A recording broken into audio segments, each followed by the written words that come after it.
The letter was sitting among a pile of mail. I had almost tossed aside just another white envelope with the blue Fairfield Trust Bank logo printed in the corner. I didn't notice it at first. I was too busy sorting through utility bills and local coupons. Only after finishing my second cup of coffee did I glance at it and feel something odd in my gut. I had no business with Fairfield Trust Bank. Still, curiosity got the better of me. I opened the envelope and read the first few lines. My stomach dropped. Dear Mrs. Whitaker, this is a reminder of your overdue mortgage payment. I froze. The letter claimed I owed over $7,000 for the second payment on a mortgage of $950,000. According to the letter, if I didn't bring the account current within 2 weeks, foreclosure proceedings would begin. I blinked. I reread the line, then again. It didn't make sense. I was 70 years old, a retired librarian, a widow for over a decade. The modest cottage on Maplewood Lane where my late husband and I had lived for 40 years had been paid off long ago. Why would I, a quiet woman with no debt, suddenly owe nearly $1 million? I picked up the phone and dialed the number on the letter. After a long wait, a young woman answered. Fairfield Trust, how may I assist you? This is Martha Whitaker, I said, my voice trembling. I received a mortgage statement. There's been a mistake. I've never taken out a loan from your bank. Please hold for a moment, Mrs. Whitaker. As she placed me on hold, I stared out the kitchen window, past the garden Harold once tended so meticulously. Everything felt normal, quiet, peaceful, but inside me, something had cracked. When the voice came back on the line, it confirmed my fear. According to our records, you took out a 30-year mortgage in March to purchase property at 118 Lakeside Circle, valued at $950,000. We have your signed agreement, passport copy, social security, and tax forms on file. I felt like I was suffocating. Someone had used my name, my documents, my identity. And I had no idea who. But I was going to find out. The moment I hung up the phone, it rang again. Julia. My daughter's name flashed on the screen, and for a second, I considered not answering. But I did. Maybe, just maybe, I needed to hear something familiar. Mom, it's Zoe's birthday today, Julia began, her voice brisk, skipping any greeting. You didn't forget, did you? We're meeting at the Willow Room at 3. And please, don't wear that green cardigan, you know the one. It's a restaurant, not your garden. Zoe, my granddaughter, 12 today, I hadn't forgotten. I'd already wrapped a small silver bracelet with a star charm, something meaningful and delicate, something I thought she might like. I remember, I said, keeping my tone even. But Julia, I received something this morning. A letter from a bank about a mortgage I never signed. Not again, Mom, she sighed. If it's another credit card ad, just throw it away. You don't have to open every piece of junk mail. It's not junk. This is serious. Someone took out a loan in my name. A mortgage for almost $1 million. There was a pause. Then a sharp, incredulous laugh. Mom, come on. Who on earth would give that kind of loan to a retiree? You must have misunderstood. I didn't. I spoke to the bank. They have all my personal information. My signature. They think I bought a house at the lake. There was another silence. Then Julia's voice shifted, too calm, too careful. Mom, are you feeling okay today? Did you take your blood pressure medication? Don't talk to me like I'm losing my mind, I said firmly. I know what I read. I know what I heard. This is identity theft, and I'm going to the police. The police? Julia sounded genuinely alarmed. Oh my God, Mom, please don't make a scene. I'll stop by after work. Just don't do anything until I get there, okay? I agreed, but something in her reaction struck a chord deep inside me. She wasn't surprised. She was nervous. And that told me more than any letter ever could. By the time I arrived at the Willow Room that afternoon, my mind was spinning with unanswered questions. The place was all glass and chrome, the kind of restaurant where the portions were small and the price tags large. Dylan was already there with his wife, Candace, and their 2 teenagers. My son barely looked up when I arrived. Mom, he said, his eyes narrowing, your hair's sticking up again on the left side. Nice to see you too, Dylan, I replied, brushing my hair back and forcing a smile. Candace gave a polite nod. The kids mumbled a distracted hello, eyes glued to their phones. I took the empty seat, wondering not for the first time how I had raised such distant people. Where's Julia? I asked. Running late, Dylan said, glancing at his watch. Work thing. Something about the Randall family situation. Julia worked in child protective services. She often spoke about saving children from unstable homes, though sometimes I wondered if she saw her own childhood as one of those cases. Half an hour later, she arrived flawless, loud, and exactly on cue. Her husband, Mark, trailed behind her, and Zoe, the birthday girl, floated in wearing a dress that looked like it belonged in a fashion catalog. "Grandma, you came," Zoe said, sounding more surprised than pleased. "I wouldn't miss it, sweetheart." I handed her the little gift box. She took it without opening it. "Thanks," she said flatly, already turning to show Marilyn, her cousin, something on her phone. I watched as my gift was placed on the table without a second glance. "Mom," Julia leaned over and whispered, "what exactly did that letter say?" "You didn't believe me earlier," I whispered back. "But it's real. A loan for a house I didn't buy. And the address listed. It's a new build in Lakeside Circle." Julia stiffened but quickly recovered. "Mom, salad or soup?" she asked aloud, her tone bright, her smile fake. The rest of lunch passed in polite tension. Every now and then, I caught Julia and Dylan exchanging glances that said far more than their words.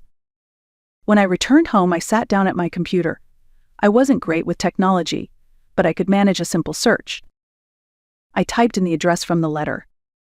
118 Lakeside Circle, Concord. Up came photos of a sprawling modern home with floor-to-ceiling windows, stone accents, and a dock stretching into the lake. It was stunning. And it was purchased in March, the same month someone forged my name. That evening, I couldn't sleep. I sat by the window, the screen still showing that house, its glossy white siding, those gleaming windows reflecting the lake, the house someone bought in my name. And then there was Julia's brand new sub parked in my driveway just hours earlier. She hadn't mentioned trading in her old car. She hadn't mentioned a new house either. But it all clicked now. Julia had always been ambitious, always reaching for something bigger. She knew the system.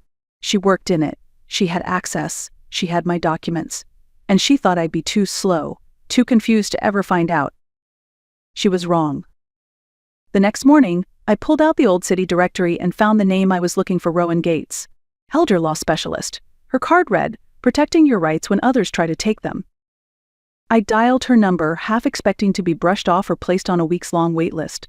Instead, the receptionist scheduled me for that very afternoon.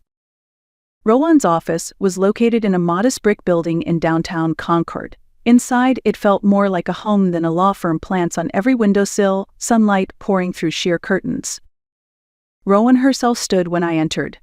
She was in her 60s, wore a navy suit, and had the steady kind of presence that made you feel you weren't alone. "Mrs. Whitaker," she said, shaking my hand firmly. "Please sit, tell me everything." I did. From the letter, to the phone call, to the party, to Julia's tight-lipped visit. I told her about the house, the forged signature, and the new sub. When I finished, Rowan tapped her pen lightly on the desk. "What you've described is identity theft, and a pretty sophisticated one at that, complicated by the fact that the suspect is your own daughter." I nodded slowly. "What happens now?" "We have 3 options," she said. "Report it to the police, file a civil suit, or try to settle privately. And if I do nothing, you risk foreclosure, late fees, lawsuits, and eventually losing your home." I looked out the window, then back at her. "Then I guess," I said, my voice steadier than I expected, "we'd do something." 3 days later, I got a call from Audrey, my closest friend from my post office days. She sounded out of breath. "Martha, you might want to sit down," she said. "My niece Paige works part-time at Crystal Grove Catering. Guess whose event she's working this Saturday?" I didn't respond. "Julia's housewarming party," Audrey continued. "She reserved it under her husband's company named Lakeside Events. But it's her. It's your daughter. Paige said it's a full setup: cocktails, champagne, hors d'oeuvre, 40 guests. At the house, your house, technically." She hadn't invited me. Not even a phone call. I thanked Audrey and hung up, and then I called Rowan. "She's throwing a party in that house," I said. "This weekend." There was a pause. "Do you know the exact time and address?" "I do." "In that case," Rowan said slowly, "we could arrange for the court bailiff to serve her the lawsuit notice there." "At the party?" "Yes, it's perfectly legal. The bailiff can serve the notice anywhere the defendant can be found. And if I want to be there? Rowan hesitated. It will cause a scene. I know. Martha, she said gently, are you sure this isn't about revenge?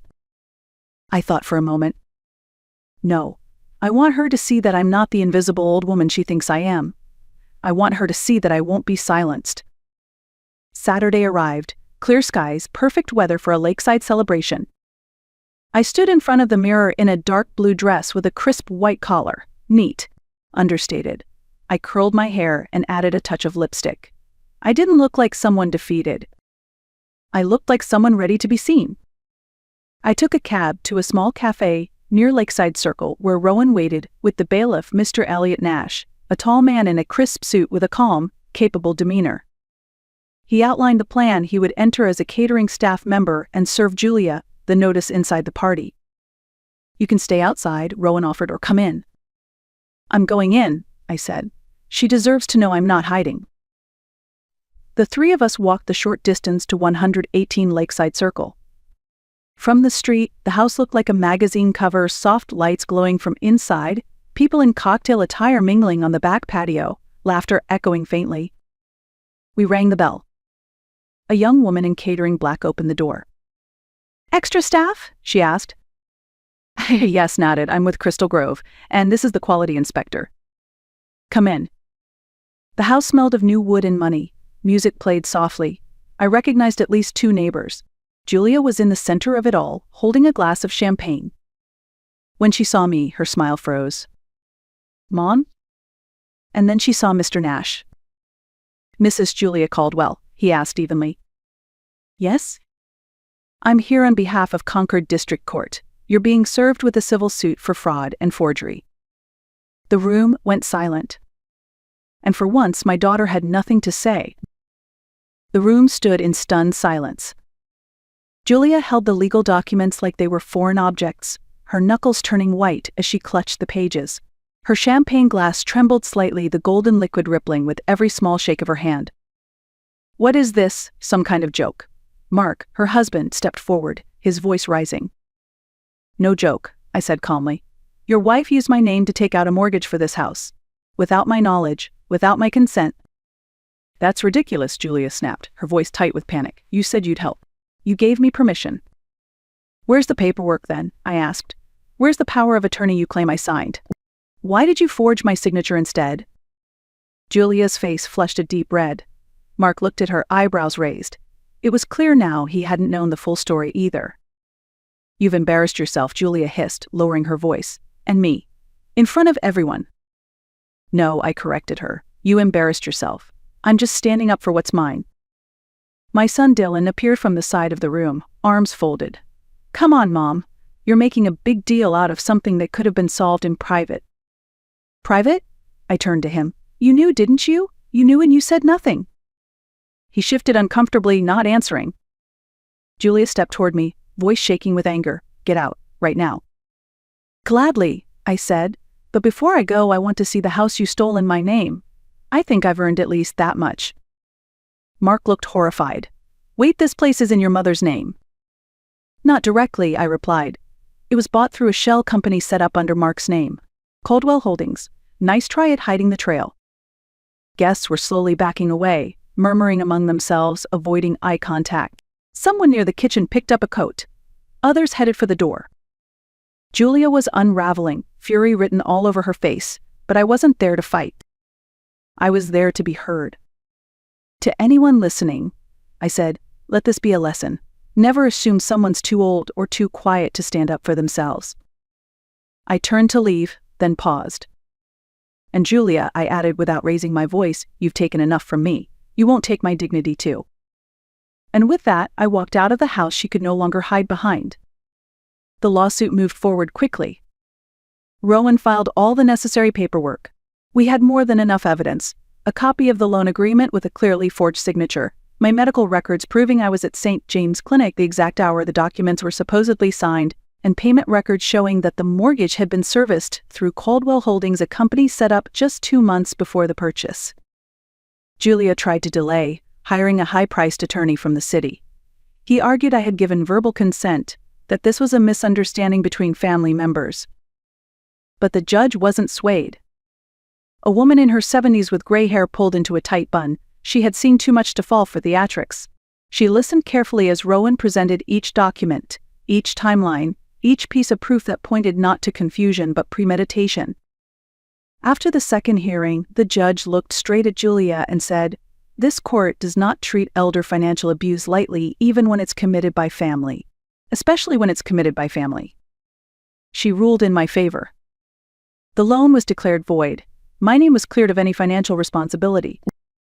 Julia was ordered to pay $20,000 in moral damages, and the bank, eager to avoid bad publicity, offered an additional settlement of $15,000 for its failure to detect the forgery.